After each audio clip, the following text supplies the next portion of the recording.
Birthday రేపేమో 12 దాకా ఇలా press meet జరుపుతారేమో అనుకున్నా. ఎందుకు నేను లేట్ వచ్చానా? 5కి స్టార్ మెసేజ్ పెట్టారు, సరదాగా 9 చేశారు. అవునవును, సారీ సార్, లేట్ అయింది. హవీష్ గారు, సార్ ఒక చెప్పండి. పెద్ద ఎంపైర్కి వారసుడు మీరు.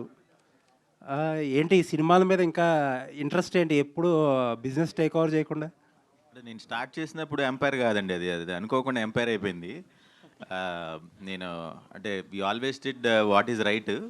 ఆ రైట్ దాన్ని పెద్దది చేసింది అంతే తప్పితే నేను స్టార్ట్ చేసినప్పుడు ఎంపైర్ కాదు. అంటే ఇది చాలా తక్కువ సక్సెస్ రేట్ ఉండే ఇండస్ట్రీ, మీది very successful business family. Obviously ఉంటుంది కదా, అక్కడ ఇంకా బాగుంటుంది కంఫర్టబుల్. కానీ అలా ఏం లేదండి. నేను మీరు మీరు ఫస్ట్ చూస్తే నేను నువ్విలా కానీ అంతకుముందు కానీ సినిమాలు ఒరిజినల్గా చిన్నకృష్ణ గారు హిందీలో సినిమా చేద్దాం అనుకున్నారు. సో అప్పుడు ఆయన పెట్టారు నన్ను యాక్టింగ్ స్కూల్లో.